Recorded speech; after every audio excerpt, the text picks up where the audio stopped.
Olá pessoal, nessa aula nós vamos conhecer mais duas ferramentas da gestão da qualidade. A primeira delas é o histograma. O que vem a ser o histograma? É um gráfico de barras no qual o eixo horizontal em pequenos intervalos apresenta valores assumidos por uma variável de interesse e é útil para visualizar a forma da distribuição do conjunto de dados, a localização do valor central e também a dispersão. Então, o histograma ele é uma excelente ferramenta quando você quer fazer uma análise específica de uma determinada variável. Por exemplo, vamos imaginar que você tenha uma quantidade de ligações telefônicas e você queira visualizar qual é a distribuição da duração dessas ligações, para você ver se a maioria das ligações estão concentradas num tempo mais reduzido ou num tempo mais prolongado ou dentro de uma média que você especifica. Então, como é que nós construímos o histograma? Nós vamos fazer uma coleta de dados, fazer a definição dos intervalos entre os valores máximo e o mínimo, calcular a amplitude total e também do intervalo, construir as tabelas de frequência e então desenhar o histograma. Então, a primeira coisa que a gente precisa entender é justamente quais são os tipos de histograma. Olha só. Então, nós temos aqui 5 tipos diferentes, cada um deles nos dando uma visão específica de um determinado problema. Existem aqueles histogramas que são chamados de simétricos, que são os normais, e ali vocês percebem que existe uma concentração de valores no centro da distribuição. Nós podemos ter outro tipo de histograma, que é aquele assimétrico à esquerda. Então, ali vocês vão perceber que ele forma tipo uma cauda, né? Então, você tem ali o lado esquerdo dele mais curtinho e o lado direito um pouco mais, do centro para a direita, um pouco mais concentrado. Ou então nós podemos ter o assimétrico à direita, que aí no caso é justamente o inverso. Você tem uma concentração maior do meio para o lado esquerdo e uma caudinha ali do lado direito. Nós podemos ter também um truncado, que é quando nós temos uma proporcionalidade entre os dois lados do gráfico, muito próximos, inclusive, ao ponto central, e nós temos aquele que nós chamamos de bimodal, que neste caso é como se nós tivéssemos dois gráficos diferentes em um mesmo gráfico. Então, a primeira coisa que a gente precisa fazer para construir um histograma é fazer a definição do número de classes. Então, vamos imaginar que nós tenhamos ali uma determinada quantidade de amostras coletadas. Quantas classes eu devo ter? Se esses valores de tabulação eles estiverem abaixo de 50, o que se recomenda é que se utilize de 5 a 7 classes, que são aquelas distribuições, que são aqueles intervalos. Se você estiver trabalhando com 50 a 100, você pode ter de 6 a 10. Agora, se o número de valores for de 100 a 250, o ideal é que você tenha de 7 a 12 e acima de 250, de 10 a 20. E como é que você faz o cálculo do intervalo de classes? Você calcula o que nós chamamos de H, que é a amplitude, que é o seu R, dividido, então, pelo número de classes. Então, uma coisa é a quantidade de classes, a quantidade de intervalos que eu tenho que ter. Outra coisa é o intervalo de classes, de que valor até qual valor cada uma das minhas classes terá. Isso vai ficar mais claro aqui agora para vocês, através deste exemplo. Vamos imaginar, então, como eu falei agora há pouco, que você faça uma coleta de tempos de atendimento, minutos, ok? Então, nós temos ali vários atendimentos, então nós temos aqui uma matriz de 6 por 10, então nós temos 60 dados coletados, variando de 6,66 minutos, 7,09 minutos e assim por diante. Então, vamos lá. Como é que a gente vai construir esse histograma? Primeira coisa, nós vamos definir, então, o número de intervalos. Então, quantos nós temos? 60. Vamos recorrer àquela nossa tabela. Para 60 valores, qual é o ideal? De 6 até 10 classes. Então, vamos ver aqui no slide seguinte. Notem, nós criamos de 0 a 2, de 2 a 4, de 4 a 6, de 6 a 8, de 8 a 10, de 10 a 12. Então, foram 6 intervalos, que corresponde justamente àquele limite ali que nós tínhamos de entre 6 a 10. Agora, a próxima etapa é, uma vez que eu tenho esses intervalos já definidos, qual vai ser, então, o tamanho desse intervalo? Nós temos aqui de 0 a 2, de 2 a 4. Então, visualmente, nós já sabemos que é de 2 em 2. Mas como é que nós chegamos nesse número? Vamos ver a fórmula. Para definir o intervalo de classes, nós pegamos a amplitude e dividimos pelo número de classes. O que vem a ser a amplitude? É o meu maior número que eu tenho aqui na minha coleta de dados. Então, nesse caso, o meu maior número é 10,85. Ok? E o menor número, então, é 0,70. E a amplitude ela vai ser calculada pegando o maior número e diminuindo do menor número, que isso vai dar o quê? 10,85 menos 0,70 vai dar 10,15. Se eu pego, então, 10,15, que é a minha amplitude, e divido pelo número de classes, que é 6, vai dar aí algo em torno de 1,60, que a gente vai arredondar, então, para 2. Então, com isso, nós definimos o intervalo de cada intervalo de classe. Ok? E aí, o próximo passo é fazer a distribuição de frequência. Quantas ocorrências de ligações nós tivemos que teve como duração de 0 a 2 minutos? Uma ligação. Qual foi a quantidade de ligações entre 2 a 4 minutos? 10 ligações. 20 ligações entre 4 a 6 minutos e de 6 a 8, 19 ligações, de 8 a 10, 7 ligações, de 10 a 12 minutos, 3 ligações. Dessas quantidades, eu então acho a frequência e depois eu acho a frequência relativa.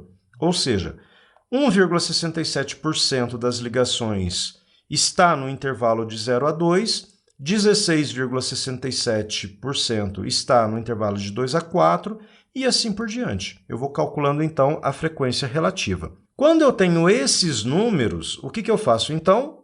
Desenho os gráficos de barras, que são os histogramas, colocando ali. Aí eu posso representar ou a frequência absoluta, que é o nosso gráfico do lado esquerdo, ou então eu posso fazer o histograma com base nas quantidades percentuais, que aí eu tenho, então, a utilização da frequência relativa.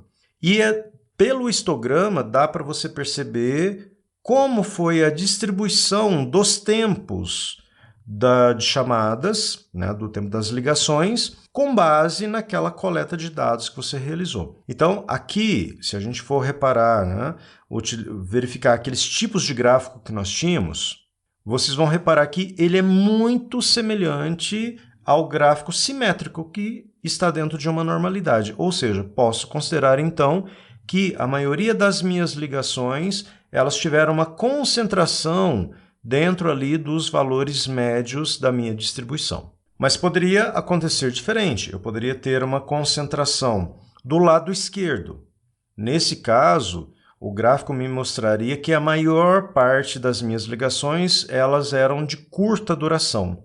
Ou eu poderia ter uma concentração mais do lado direito, que nesse caso mostraria que a maior parte das ligações elas estavam com duração longa. E aí vai depender de caso a caso, daquilo que você quer, da política que você adota. Por exemplo, se há uma concentração de ligações muito curtas, depende do que você está fazendo.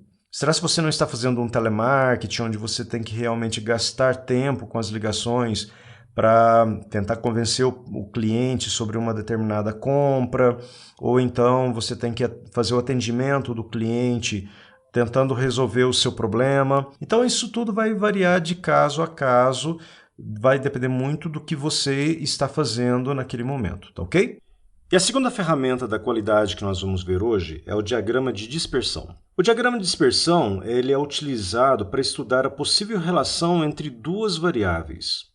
Então, no caso do diagrama de dispersão, ele vai verificar se há, por exemplo, uma possível relação de causa e efeito dentro de um problema que está sendo analisado. Isso não quer dizer que ele vai provar que uma variável afeta a outra, mas ele vai tentar deixar claro se existe uma relação entre elas e qual é essa intensidade. Então, o diagrama de dispersão ele é construído de forma que um eixo horizontal, que nós vamos chamar de eixo x, daqui a pouco a gente vai ver, represente os valores medidos de uma variável e o eixo vertical, que é o eixo y, represente, então, as medições da segunda variável. Então, ele vai ajudar no aumento da eficiência de métodos de controle de processo, detecção de problemas e também planejamento de ações de melhoria. E quais são os passos? Bom, primeiro a gente vai coletar a nossa amostra de dados.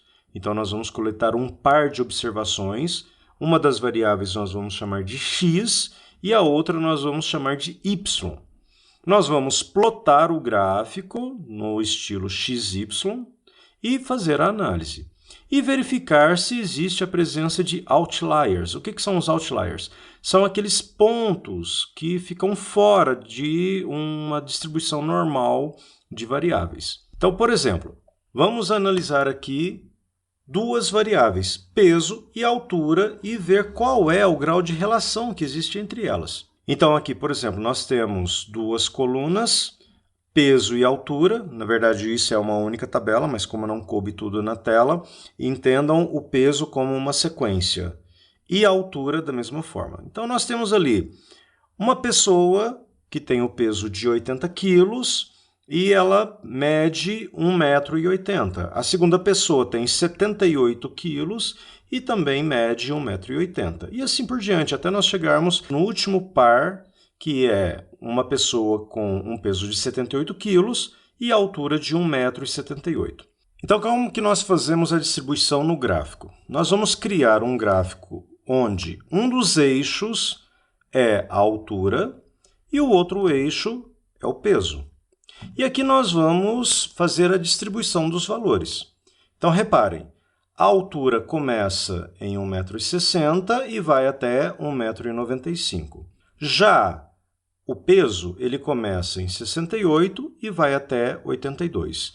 E aí eu venho fazendo a pontuação, eu venho plotando os valores. Por exemplo, eu tenho aqui o primeiro par, uma pessoa com o peso de 80 e a altura de 1,80 m. Ela está ali naquele ponto. Repare aqui, no eixo do peso, eu vou lá no ponto 80 e no eixo da altura eu vou localizar o valor de 1,80. Onde os dois se cruzam, eu faço a marcação. Eu posso olhar também esse outro caso, que é uma altura de 1,65 m e o peso de 69. Então, repare que, através dessa distribuição, eu consigo fazer uma análise da relação existente entre uma variável chamada peso e a outra variável chamada altura, de modo que eu possa fazer uma análise. Existe uma relação entre elas? Ou seja, quanto maior a altura de uma pessoa ou desse grupo de pessoas, maior será o seu peso? Ou, de repente, o inverso? Quanto maior a altura, menor o peso? Ou existe uma proporção? Isso aí também vai depender muito da análise de caso para caso, tá ok? Mas, de modo geral, você pode encontrar determinados padrões. Por exemplo, quando os dados estão todos bem distribuídos, como no caso desse primeiro gráfico, onde há elevada correlação positiva. O que vem a ser essa correlação positiva? Quanto maior é o meu número em uma variável, maior também será o número em uma outra variável. Eu posso ter uma fraca correlação positiva quando os meus dados elas estão bem distribuídas, né? Ou então eu posso ter uma correlação negativa, que é justamente o inverso. Quanto maior for o valor de uma variável, menor será o valor da outra variável.